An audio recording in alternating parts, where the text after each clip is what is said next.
గంప గుర్తుగా ఓట్లేసిన సందర్భంలో అధికారంలోకి వచ్చినటువంటి 4.5 సంవత్సరాల కాలంలో ఈరోజు ఒక్క డిఎస్సి కూడా నిర్వహించలేదంటే ఈ రాష్ట్ర ప్రభుత్వానికి నిరుద్యోగుల పట్ల ఏమాత్రం చిత్తశుద్ధి ఉందో అర్థం చేసుకోవచ్చని చెప్పేసి మేము చెప్తా ఉన్నాం.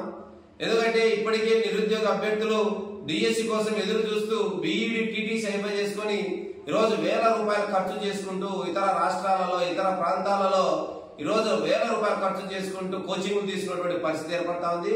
ఈరోజు వయోభారం ఒక దిట్టు పెరిగిపోతా ఉన్నా ఈరోజు మానసిక క్షోభ అనిపిస్తూ ఈరోజు డిఎస్సి కోసం ఎదురు చూస్తా ఉన్నటువంటి పరిస్థితి ఏర్పడతా ఉంది. కానీ రాష్ట్ర ప్రభుత్వం ఈరోజు ఒక్క డిఎస్సి కూడా నిర్వహించుకోకుండా నిరుద్యోగులకు ఉద్యోగ ఉపాధి అవకాశాలు కల్పించుకోకుండా ఇచ్చిన మాట నిలబెట్టుకోకుండా ఈరోజు మోసం చేసే ప్రయత్నం జరుగుతా ఉంది.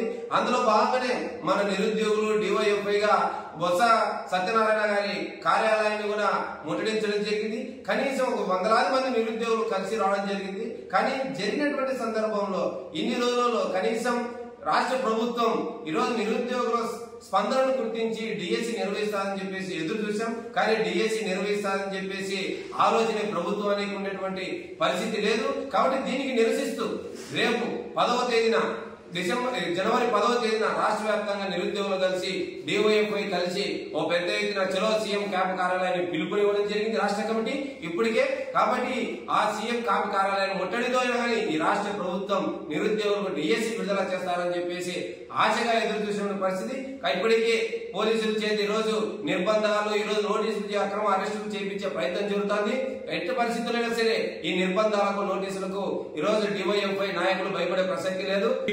బీఈడి చేసేటువంటి అభ్యర్థులను ఈ రాష్ట్రం సంబంధించి ఇప్పటికే 25,000 టీచర్ పోస్టులు ఖాళీగా ఉన్నాయి. వాటిని తక్షణమే భర్తీ చేయాలని చెప్పేసి ఈ నెల 3వ తేదీన బొత్స సత్యనారాయణ క్యాంపు కార్యాలయాన్ని ముట్టడించడం వేలాది మంది నిరుద్యోగులతో ముట్టడించడం జరిగింది.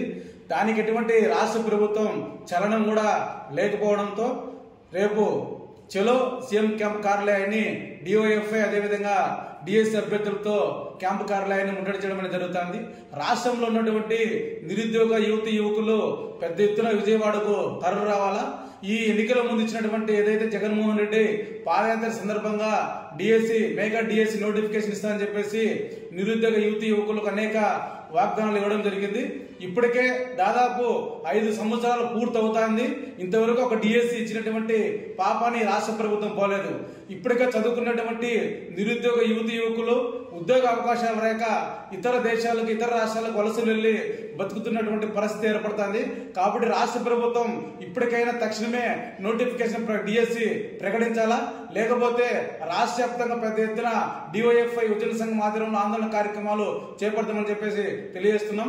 మరిన్ని వీడియోస్ కోసం ఛానల్ ని సబ్స్క్రైబ్ చేయండి. లేటెస్ట్ అప్డేట్స్ కోసం వాట్సాప్ ఛానల్ ని ఫాలో చేయండి. అండ్ లింక్ డిస్క్రిప్షన్ లో ఉంది.